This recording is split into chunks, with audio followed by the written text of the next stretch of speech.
Nós somos a Igreja Adventista Boa Semente, e desejamos que a paz do Senhor Jesus Cristo esteja com você.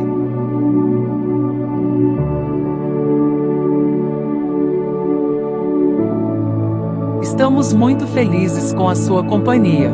Aproveite para se inscrever em nosso canal, ativar o sininho para sempre ser avisado sobre novos conteúdos referente à nossa escola bíblica presencial, que acontece todos os sábados, às 9 horas da manhã. Estamos esperando por você. Olá, meus irmãos. Seja a paz do Senhor Jesus Cristo sobre a vida de todos vocês. Pela bondade de Deus, nós temos uma oportunidade nova. Estamos juntos para mais um momento de reflexão e estudo da palavra do Senhor. Como temos falado nestes últimos sábados, o tempo se nos oferece oportuno para refletirmos sobre o período bíblico dos juízes. E nós falaremos, como já mencionamos anteriormente, sobre cada um dos juízes que atuaram em favor de Israel, registrado o seu trabalho no próprio livro chamado dos Juízes. Mas antes de nós falarmos sobre cada um deles, estamos refletindo sobre quem era o povo, sobre quem os juízes atuaram, em favor de quem eles trabalharam. E nesta oportunidade, nós vamos falar sobre a reflexão que teremos em nossas rodas de estudo bíblico do próximo sábado, dia 1º de novembro de 2025. Nos sábados anteriores, nos 2 últimos sábados, primeiro nós tivemos uma panorâmica sucinta sobre quem é Israel, como eles vieram a ser o povo que a Bíblia menciona tanto em suas páginas. E repito aqui para a gente fixar bem: esse povo foi inicialmente nominado como hebreus, depois israelitas e mais tarde judeus. Já falamos 15 dias atrás sobre esses momentos em que eles foram conhecidos por esses nomes. E apesar dos vários nomes, e ainda outros que a Bíblia faz referência a eles, sabemos que todas as referências estão voltadas para o mesmo povo, os descendentes de Abraão.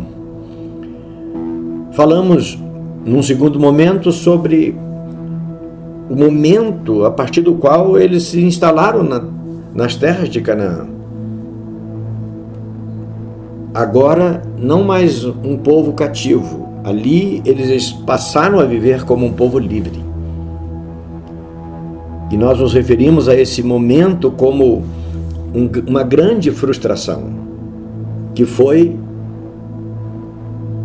não conseguiram saber viver como povo livre, e a dificuldade que a falta de ordem ou a possibilidade de sermos livres e fazer segundo a nossa própria vontade, como é difícil viver livre. Como foi para os israelitas, falamos ainda no sábado passado, que isso se aplica a nós. É difícil viver livre, apesar de ser o nosso maior desejo, ter liberdade.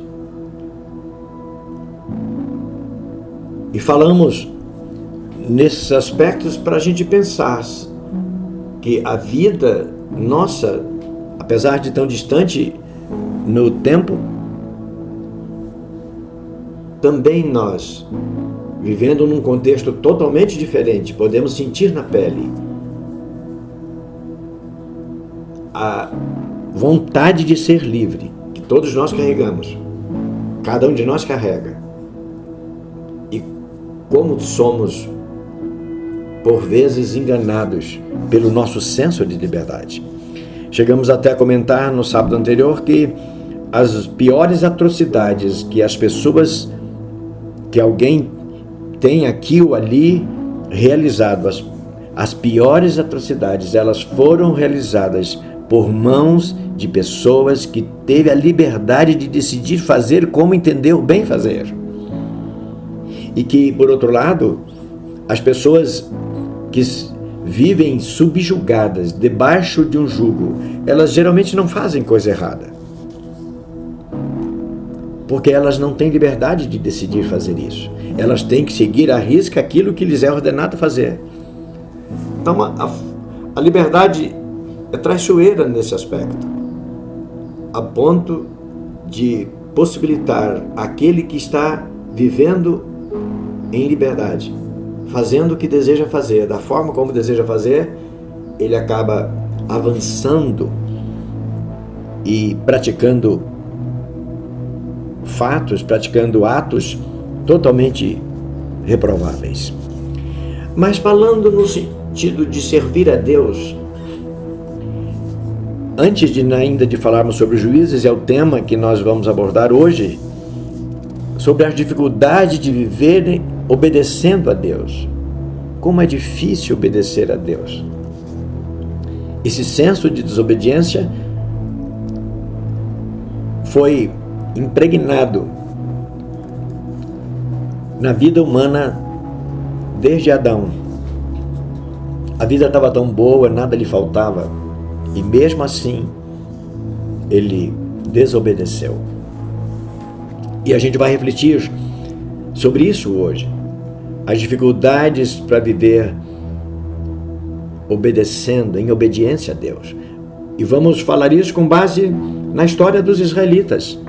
Falamos que eles entraram em Canaã como um povo livre.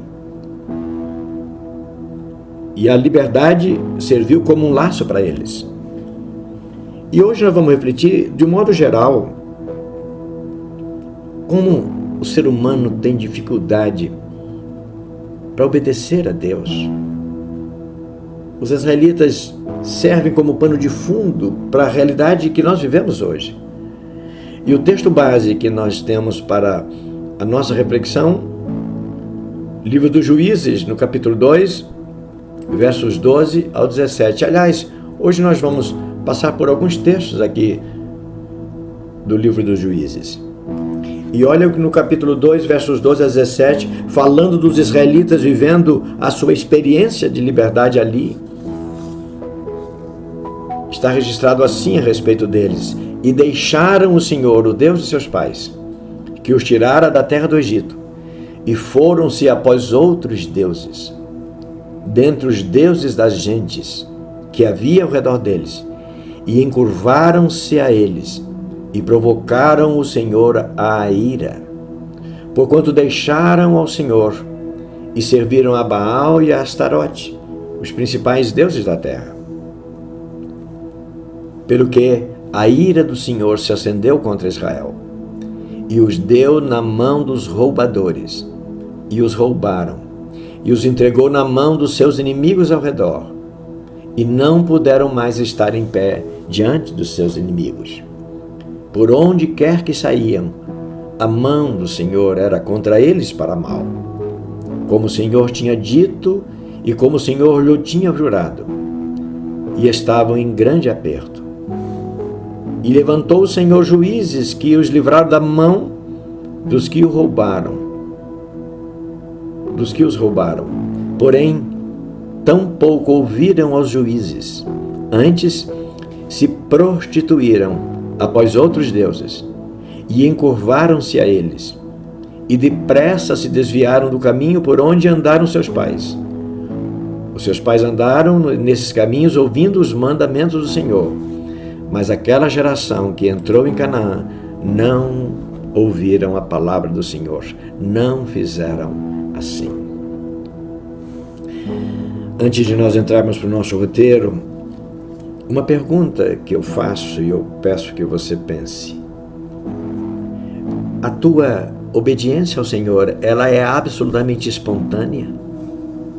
Ou isso te custa algum sacrifício, alguma dificuldade. Para a gente pensar. Na introdução do nosso roteiro, vamos dizer que o período dos juízes,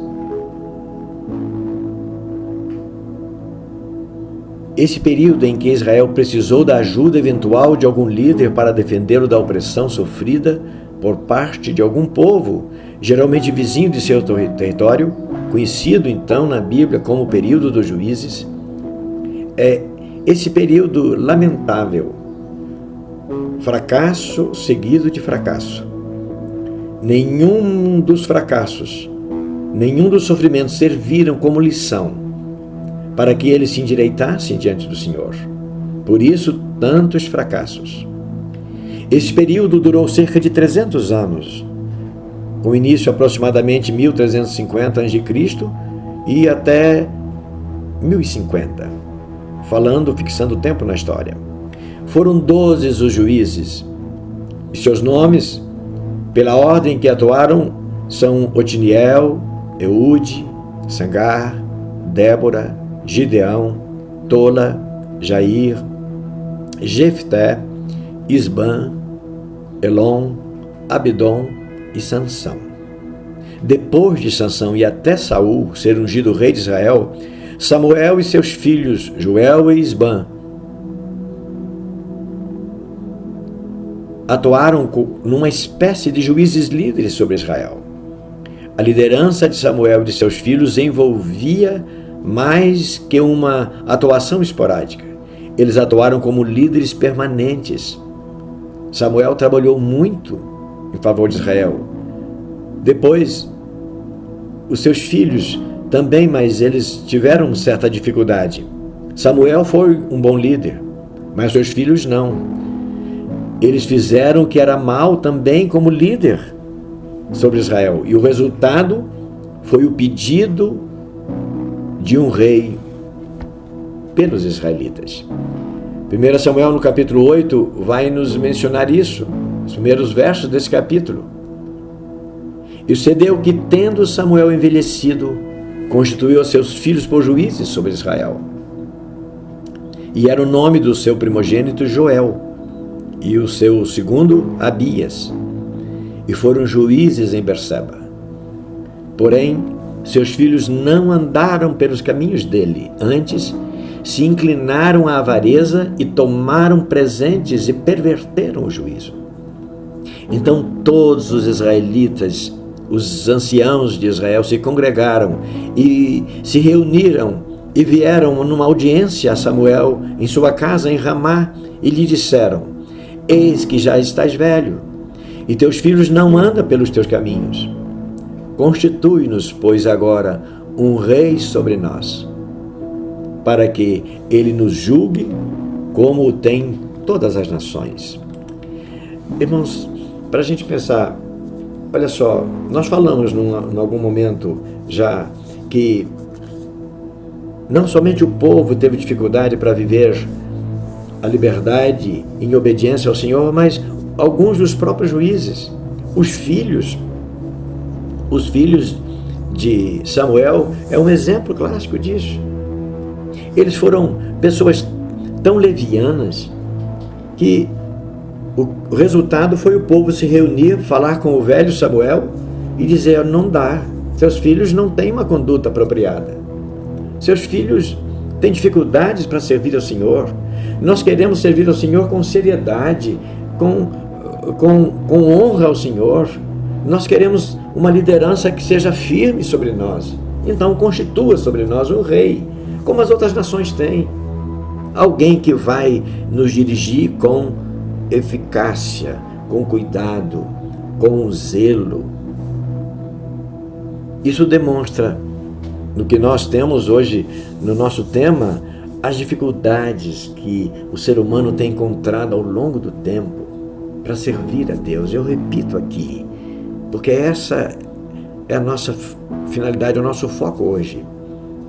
Você serve a Deus com toda a sua espontaneidade, mas você precisa cada dia superar dificuldades, porque a tendência natural é a gente se afastar de Deus. É bom que a gente esteja atento a isso. Na reflexão 1 já dissemos que, aliás, vamos dizer que já vimos que viver com pessoas livres foi um importante obstáculo para o equilíbrio e segurança dos israelitas. Olha que paradoxo, né? Que controvérsia. A liberdade como obstáculo para a segurança. É o que está registrado, por exemplo, em Juízes, capítulo 17, verso 6. Diz que naqueles dias não havia uma liderança, um rei sobre os israelitas, e cada um fazia o que bem parecia aos seus olhos. Mas fazer o que bem parecia, tudo bem, o povo livre faz isso mesmo. Mas eles faziam o que bem parecia, mas faziam o que era mal. E vez ou outra precisavam de um líder que levantasse inspirado por Deus para acudi-los. Contudo, prosseguindo aí na reflexão, esse não parece ter sido o maior problema que eles enfrentaram. A questão da liberdade, que eles não souberam viver com isso. Mas tão logo Josué e toda a sua equipe morreram, a liderança que se levantou, logo a seguir, depois da morte de Josué e da sua equipe, essa liderança que levantou a seguir ignorou todo o legado deixado por Josué e seus anciãos. O resultado não poderia ser pior. Por cerca de 300 anos, eles mergulharam na idolatria aprendida com os nativos de Canaã, cujo feito provocou a ira do Senhor, que atuou como seu oponente. Olha que interessante aqui, versos 14 e 15. Já lemos essa porção, mas só para a gente reforçar. Do capítulo 2, versos 14 e 15 do livro dos Juízos. A ira do Senhor se acendeu contra Israel, pela desobediência deles, pela dificuldade, pela leviandade da conduta deles diante de Deus. E Deus os deu na mão dos roubadores. Olha que palavra, que vexame. E os roubaram. Esses roubadores os roubaram e os entregou, Deus os entregou na mão dos seus inimigos ao redor. E não puderam mais estar de pé diante dos seus inimigos. Eles foram derrotados, vencidos por muitas vezes. Por onde quer que saía, a mão do Senhor era contra eles para mal. Deus não se importou com eles. Deixou eles ir à míngua, a descoberto da proteção de Deus. Porque o Senhor já tinha dito que a desobediência iria colocá-los em grande aperto. E mesmo assim, eles desobedeceram. Sabia que a desobediência produziria o indesejável. Aliás, trazendo para nós também, quem de nós não sabe que a nossa desobediência, a nossa desatenção acarreta riscos e por vezes esses riscos se transformam em realidade contrária ao nosso interesse? Servir a Deus é o que importa, mas nós queremos viver a vida ignorando Deus. E isso nunca deu certo. Não deu certo para os israelitas, não deu certo para a geração que viveu antes de nós, não deu certo, não vai dar certo para a nossa geração, não dará certo para gerações, que viverão depois de nós. Na sequência, vamos dizer que a dureza do coração dos israelitas foi tão marcante que até resultou na criação de uma conhecida metáfora que afirma: Israel saiu do Egito, mas o Egito não saiu de Israel. Penso que você já ouviu isso. Na verdade, quando diz que o Egito não saiu de Israel, é no sentido da idolatria. Mas lá no Egito eles viviam debaixo da mão do domínio de uma nação idólatra, e eles não tinham o que fazer. Agora, eles estavam livres. Era só abandonar a critério deles. Isso equivale a dizer algo mais ou menos assim, que alguém saiu da lama, mas a lama não saiu dele, porque não se lavou. Para a gente ficar limpo, não basta sair da lama. Quem está na lama, sujo, para se limpar, não basta sair da lama, do poço de lama. É preciso se lavar. Os líderes que sucederam a Josué ignoraram seu Deus. Moisés e Josué haviam sido líderes passageiros, passaram pela vida da nação. E para aquela geração que estava em Canaã, aqueles líderes não tinham importância, não tiveram importância para eles. Por outro lado, seus antepassados, como escravos que foram, não lhes deixaram raízes que os firmassem em Deus. Eles ignoraram. É o que nós lemos em Juízes capítulo 2, versos 7 a 10. Já lemos esse texto, mas vamos gravar: serviu o povo ao Senhor todos os dias de Josué. Que bonito. E todos os dias dos anciãos que viveram depois da morte de Josué. Porém, Josué e sua equipe faleceu e foram sepultados. E toda aquela geração de liderança foram embora. E em seu lugar, verso 10, surgiu uma outra geração que não conhecia o Senhor, nem tampouco o que o Senhor fizera a Israel. Nós estamos enfatizando isso para ficar bem claro para nós. Veja só, a nossa vida de obediência, de submissão a Deus não é uma barganha. E eu faço o que Deus pede e Ele me abençoa. Não nesse sentido. Mas se eu fizer o que Deus pede, se eu obedecer ao Senhor, concernente às questões que envolvem o agir de Deus na minha vida, certamente irão acontecer. Eu não vou ser humilhado pelos meus inimigos. Eu vou ser humilhado pelo meu próprio pecado que está na minha natureza. Mas quem se submete à vontade de Deus tem uma vida de esperança, de confiança, de certeza. Não é subjugado pelo pecado. É uma luta constante, mas não sem a cobertura de Deus. Nós não vivemos fora desse mundo, como Jesus orou no capítulo 17 do Evangelho de João. Eu não os peço que os tire do mundo, mas que os abençoe, que os proteja do mal. Mas nós temos dificuldade. O mal é muito forte. O mal é muito atraente. O mal é como um imã muito forte, carregado de muita energia que nos suga para ele. Mas na reflexão 2, vamos dizer que um outro fator muito importante e que muito contribuiu para tornar os israelitas descuidados com relação a seu Deus, deve-se ao fato deles terem poupado boa parte dos cananeus. Irmãos, isso equivale assim: quanto mais próximo nós mantivermos de nós o que é mal, maior será a possibilidade de nós nos envolvermos com ele, com o mal, mesmo sabendo que o mal é mal. Em relação aos israelitas, a ordem era que eles se livrassem por completo de todos os moradores de Canaã. Quando eles entrassem lá, eles deveriam destruir todo o sistema de culto dos cananitas. No livro dos Números, no capítulo 33, nós temos, a partir do verso 51, olha o que Deus fala.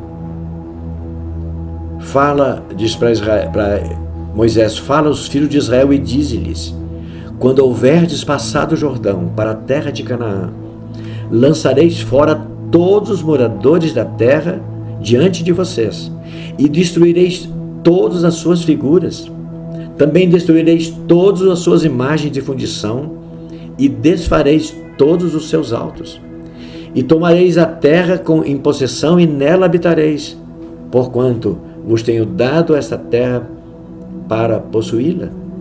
E por sortes herdareis a terra segundo as suas famílias. Aos muitos a herança multiplicareis, e aos poucos a herança diminuireis. Onde a sorte sair a alguém, ali será segundo as tribos de vossos pais, tomareis por herança. Então, vocês vão estar lá, a terra vai ser dada a vocês, e vocês devem lançar fora, destruir por completo todo o sistema idólatra que existe implantado lá. E além do sistema idólatra que está implantado, vocês também, para não ficar alguma raiz disso entre vocês, todas as pessoas que moram lá deverão ser banidas de lá, tiradas de lá.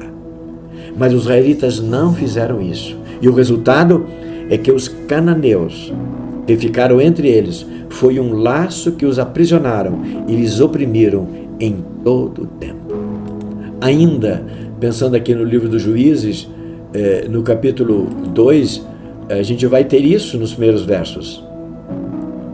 Então, diz assim: e subiu o anjo do Senhor a Gilgal, aliás, de Gilgal, a Boquim, e disse: do Egito vos fiz subir, e vos trouxe a terra que a vossos pais tinha jurado, e disse: nunca invalidarei o meu concerto com vocês.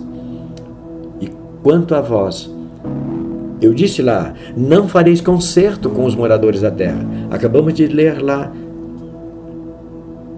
em Números capítulo 31.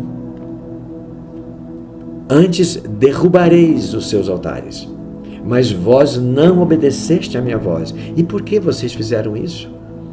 Pelo que também eu disse: não os expelirei. Vocês não expeliram esse povo, eu também não vou expelir. Antes, eles estarão às vossas costas, e os seus deuses vos serão por laço.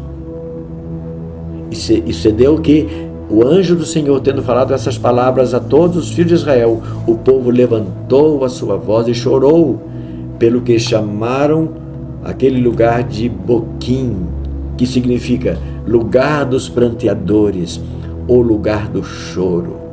O povo chorou, porque Deus diz: olha, vocês não expulsaram, eles não vão sair por decisão deles, nem eu vou expulsá-los também. Eu já havia dito, está lá em Números 33, que a gente acabou de ler há pouco, vocês deveriam expulsar, mas vocês não fizeram.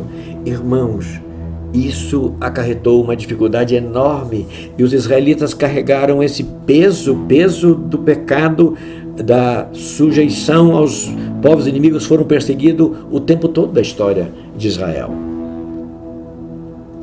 Não será diferente para mim e para você, se a gente não se mantiver afastado do mal, afastado dos praticantes do mal. Se nós não afastarmos da nossa casa o que é mal, não vai servir muito nós estarmos com a Bíblia aberta, lendo a palavra de Deus, mas mantendo o que é mal na nossa casa. Os nossos filhos, eles serão contaminados pelo mal que nós mantemos perto de nós. E nós também nos contaminaremos. O mal é que, se a gente não tirar o que é mal da nossa casa, Deus também não vai tirar. E nem vai nos livrar das consequências do mal que anda por perto de nós. É bom pensarmos isso. Como está a nossa casa? O nosso jeito de servir a Deus? A nossa entrega é plena, é total? Nós estamos dispostos a nos deixar gastar totalmente pelo reino, com a nossa família junto conosco? Ou nós estamos mesclados, fazendo o que o Senhor pede que a gente faça, mas mantendo o mal por perto, ao redor de nós, dos nossos filhos, na nossa casa? Como é a nossa vida, mista ou pura? Não é? Na sequência 2, vamos dizer que não foi por falta de aviso. O Senhor Deus empenhou todo o cuidado possível para preparar Israel quanto a estar atento ao que iam encontrar em Canaã e como eles deveriam agir. Muitas vezes a palavra foi direta e contundente: cuidado. É como se, ao atravessar o Jordão, os israelitas pudessem encontrar uma grande faixa lá do outro lado do Jordão. Essas faixas de boas-vindas que a gente está acostumado a encontrar em algum ambiente. E nessa grande faixa, uma palavra escrita com letras muito grandes, para a gente poder ler, para todos poderem ler. Olha o que está aí escrito no livro de Levítico, capítulo 18, versos 25 a 30. Olha só: pelo que a terra, disse Deus na faixa, naquela imaginária faixa que eles viram depois do Jordão, a faixa dizendo: a terra que vocês vão encontrar é uma terra boa, mas ela está contaminada, e eu visitarei a iniquidade sobre ela, e a terra vomitará os seus moradores. Porém, vós guardareis os meus estatutos e os meus juízos, e nenhuma dessas abominações que eles fazem lá, que contaminam a terra, fareis nem vocês, natural, filhos, descendentes de Abraão, e nem um estrangeiro que aceitaram vir para a terra de Canaã junto com vocês. Porque todas essas abominações fizeram os homens dessa terra, que nela estava antes de vocês, e a terra foi contaminada. E para que a terra vos não vomite também, junto com os moradores, havendo a vós contaminado, como vomitou gente que nela estava antes de vós. Essa linguagem, a síntese disso é dizer, olha, você vai viver no meio de um povo, numa terra totalmente contaminada. E esse povo que contamina essa terra, eu vomito ele da minha boca, não me agrada. E cuidado para você não ser vomitado também. Não se envolva. Mas eles fizeram como de surdos e não deram ouvidos. Será que a nossa vida está totalmente esvaziada daquilo que desonra a Deus? O nosso tema dessa semana, deste sábado, é as dificuldades para viver em obediência a Deus. Você sente isso? A tua casa tem liberdade? Tem dificuldade? Ou no poder da oração, debaixo do nome de Jesus, você tem eliminado da tua casa aquilo que te afasta de Deus, que te separa de Deus, que separa a tua casa de Deus? Você tem pensado nisso? Na reflexão 3 do nosso roteiro, para a gente finalizar, vamos dizer que uma leitura, ainda que superficial, do livro dos Juízes, nos dá a impressão de que os israelitas estavam como que a tal ponto distraídos que não levaram a sério nenhuma das ordens divinas. Parece que a mente de quase todos eles estava fechada como uma caixa de metal. Logo que passaram o Jordão, sofreram uma vergonhosa derrota.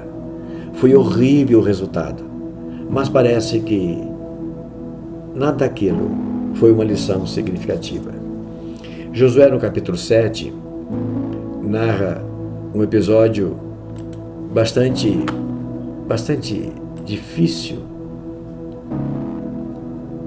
Vai falar de um homem que se encantou com um ídolo da terra, se encantou com alguma coisa que ele viu na terra, e aquilo que Deus disse, destrua, ele resolveu pegar para si. Leia o capítulo 7 de Josué todo, veja o que aconteceu lá com um homem só. O nome dele era Acã. Um homem só causou uma destruição tremenda. Quanta destruição pode causar a distração de um chefe de família? Quanta destruição pode causar a distração de um pastor, de um presbítero, de um líder na comunidade onde nós servimos a Deus? Quanta destruição pode causar a distração de alguém que se envolve, que se encanta com as coisas reprovadas por Deus, e ele acha que está tudo bem, que é tudo o que ele queria viver, está tudo certo. Ele vai no culto, ele vai adorar, ele entrega as suas generosidades, ele é fiel em muita coisa, mas se distrai com coisas que o Senhor reprova. Cuidado. Um pequeno descuido pode colocar a perder não somente nós, mas os nossos, aqueles que estão ao nosso redor, e às vezes a nossa comunidade inteira fica afetada.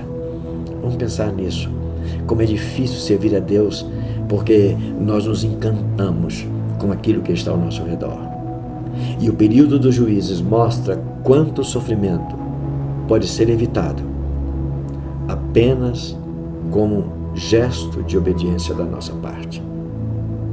Nós, particularmente, líderes da nossa casa, líder da igreja, líder do povo de Deus, que o Senhor nos abençoe e que nos encoraje o suficiente para a gente não somente viver fiel à palavra do Senhor, mas ensinar, instruir e fazer com que a nossa comunidade toda viva fielmente debaixo da mão do Senhor. Ele nos abençoe. Amém. Muito obrigado pela sua companhia durante a reprodução deste vídeo. Aproveitamos a oportunidade para convidar você e toda a sua família para cultuar a Deus conosco, no próximo sábado, às 9 horas da manhã, na Rua Torino número 113, Parque São Bernardo 2, sede da Igreja Adventista Boa Semente, que fica na cidade de Fernandópolis, estado de São Paulo. Até breve!